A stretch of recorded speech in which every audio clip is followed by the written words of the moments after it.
మనకి ప్రతిరోజు ప్రతి 1 అవర్లో కానీ ప్రతి హాఫ్ అన్ అవర్లో కానీ రకరకాల కేస్ స్టడీస్ అనేవి వస్తూ ఉంటాయి. అన్ని రకాల కేస్ స్టడీస్ని ఎవ్రీడే చూస్తూ ఉండటం వల్ల మనం కొన్ని కొత్త పాయింట్స్ నేర్చుకుంటూ ఉంటాము. ప్రతిరోజు లైవ్ మార్కెట్లో మనకి ఏ పర్టికులర్ హాఫ్ అన్ అవర్లోనో 1 అవర్లోనో ఎక్కడ మనకి కాన్ఫిడెంట్గా మనకి సబ్జెక్ట్ అనేది స్ట్రైక్ అయ్యి మనం ఇక్కడ ట్రేడ్ ఎంటర్ అవ్వచ్చు అనే కాన్ఫిడెన్స్ ఎక్కడైతే బిల్డ్ అవుతుందో అక్కడ మాత్రమే ఎంట్రీస్ తీసుకోవాలి. అంతేకాని ప్రతి హాఫ్ అన్ అవర్లోనూ ప్రతి 1 అవర్లోనూ ట్రేడింగ్ చేయమని చెప్పేసి ఇక్కడ సజెస్ట్ చేయడం లేదు. అది అసలు డైలీ మార్కెట్ అవుట్లుక్ యొక్క మెయిన్ ఇంటెన్షన్ కూడా కాదు.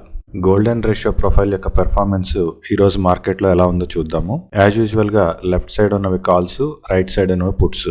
ఫస్ట్ 1 అవర్ కోసం నిన్న లాస్ట్గా ఉన్న 1 అవర్ 15 మినిట్స్కి ఫ్యాన్ వాల్యూమ్ ప్రొఫైల్ అనేది డ్రా చేసుకోవడం జరిగింది. ఇక్కడ మనకి కాల్ అనేది ఎక్స్ట్రీమ్ వీక్లో ఉంది. మార్కెట్ స్టార్ట్ అయ్యేసరికి మనకి వాల్యూమ్ ప్రొఫైల్ కానీ సిపిఆర్ కానీ ఏవి కూడా దగ్గరలో లేవు. సపోర్ట్ బ్రేక్ అయిన తర్వాత ఏదైతే ఫస్ట్ ప్రైస్ యాక్షన్ ప్యాటర్న్ వచ్చిందో ఆ ప్రైస్ యాక్షన్ ప్యాటర్న్ మాత్రమే మనం స్టాప్ లాస్గా పెట్టుకుని ఎంట్రీ తీసుకోవడానికి పాసిబిలిటీ అనేది ఉంది. ఇంకా వేరే ఏ పాసిబిలిటీ కూడా లేదు. ఈ ప్రైస్ యాక్షన్ ప్యాటర్న్ బేస్ చేసుకుని మనం పుట్టును బై చేసుకుంటాము. Next half an hour start అయ్యేసరికి మనం ప్రాఫిట్ బుక్ చేసినా లేదా ట్రేడ్ కంటిన్యూ చేసినా ప్రైస్ ఎప్పుడైతే తిరిగి వాల్యూ ఏరియా లో కన్నా లోపల ఎంటర్ అయిందో అక్కడికి మనం ప్రీవియస్ ట్రేడ్ కంటిన్యూ చేస్తుంటే ప్రాఫిట్ బుక్ చేసేయాలి, లేదా ఫ్రెష్ గా వాల్యూ ఏరియా లోని స్టాప్ లాస్ గా పెట్టుకుని ట్రేడ్ ఎంటర్ అయితే దానికి ఇక్కడ మనం స్టాప్ లాస్ అనేది బుక్ చేసుకోవాలి. ఎప్పుడైతే వాల్యూ ఏరియా హై బ్రేక్ అయిందో అక్కడి నుంచి మనం వాల్యూ ఏరియా హైని స్టాప్ లాస్ గా పెట్టి కాల్ అయితే బై చేసుకోవచ్చు. కానీ ఇక్కడ మనకి సిపిఆర్ సపోర్ట్ గా లేదు, కాల్ అనేది ఎక్స్ట్రీమ్ వీక్ లో ఉంది. కాబట్టి ఎట్టి పరిస్థితుల్లోనూ ఇక్కడ కాల్ ని మనం బై చేయకూడదు. నెక్స్ట్ అవర్ కోసం మనం ఫ్యాన్ వాల్యూమ్ ప్రొఫైల్ అనేది డ్రా చేసుకున్నాము. పుట్టులో మనకి ఫ్రెష్ గా బ్రేక్అవుట్ ఐడెంటిఫైర్ అనేది 45 డిగ్రీ యాంగిల్ ని క్రాస్ చేస్తుంది. ఆ సిచ్యువేషన్ లో మనకి సిపిఆర్ వాల్యూమ్ ప్రొఫైల్ రెండు సపోర్ట్ గా ఉన్నాయి కాబట్టి 45 డిగ్రీ యాంగిల్ ని మనం స్టాప్ లాస్ గా పెట్టుకుని ఇక్కడ వెంటనే ఈ పుట్టుని బేస్ చేసుకుని కాల్ అనేది మనం బై చేసుకోవచ్చు. నెక్స్ట్ హాఫ్ అన్ అవర్ లో బ్రేక్అవుట్ ఐడెంటిఫైర్ అనేది పుట్టులో ఫ్యాన్ యాంగిల్ ని క్రాస్ చేసింది. తర్వాత సిపిఆర్ కన్నా కూడా కిందకు వచ్చింది, వాల్యూ ఏరియా హై కన్నా కూడా లోపలికి వచ్చింది. అయినప్పటికీ ఈ పుట్టును బేస్ చేసుకుని మనం ఎట్టి పరిస్థితుల్లో కాల్ కొనకూడదు. ఇందాకటి తీసుకున్న ట్రేడ్ అనేది 45 నుంచి బయటకు వచ్చింది. అక్కడ సిపిఆర్ వాల్యూమ్ సపోర్ట్ చేసింది కాబట్టి 45 డిగ్రీ యాంగిల్ కాబట్టి మనం ఇక్కడ ట్రేడ్ అనేది తీసుకున్నాము. ఇది 45 డిగ్రీ యాంగిల్ కాదు, పైగా కాల్ అనేది ఎక్స్ట్రీమ్ వీక్ లో ఉంది. 45 డిగ్రీ యాంగిల్ కాకుండా ఎక్స్ట్రీమ్ వీక్ లో ఉన్నప్పుడు ఎట్టి పరిస్థితుల్లో పెరిగేదాన్ని మనం బై చేయకూడదు.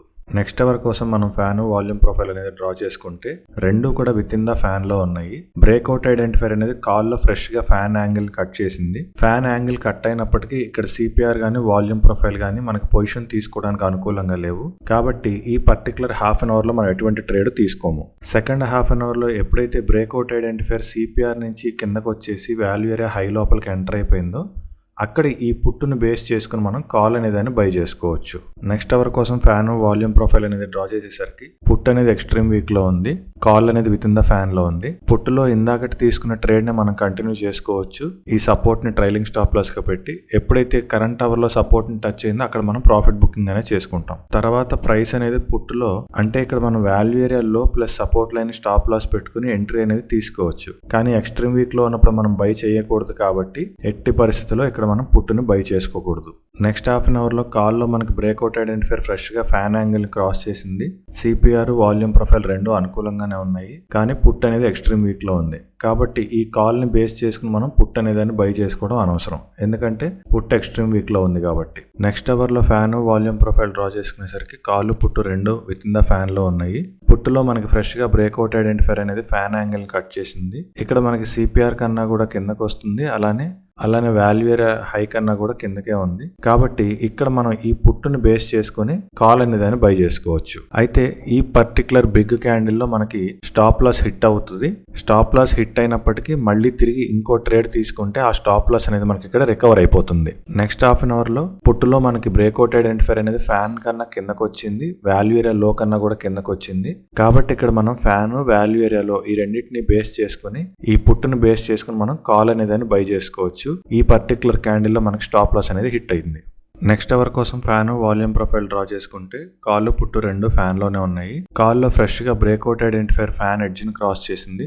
అక్కడే మనకి సిపిఆర్ వాల్యూమ్ ప్రొఫైల్ రెండు సపోర్టివ్ గా ఉన్నాయి. కాబట్టి ఇక్కడ సిపిఆర్ ని మనం స్టాప్ లాస్ గా పెట్టుకుని వెంటనే మనం ఎంట్రీ అనేది తీసుకోవచ్చు. ఈ కాల్ ని బేస్ చేసుకుని పుట్ పుట్ అనేది బై చేసుకోవచ్చు. నెక్స్ట్ హాఫ్ అన్ అవర్లో వాల్యూ ఏరియా లో కన్నా కిందకు వచ్చినప్పుడు ఇక్కడ మనం ఈ కాల్ని బేస్ చేసుకుని పుట్ అనేది కనుక బై చేసి ఉంటే ఈ పర్టికులర్ క్యాండిల్లో మనకి స్టాప్ లాస్ హిట్ అవుతుంది. ఇది ఈ రోజు మనకి గోల్డెన్ రేషియో ప్రొఫైల్ యొక్క పెర్ఫార్మెన్స్.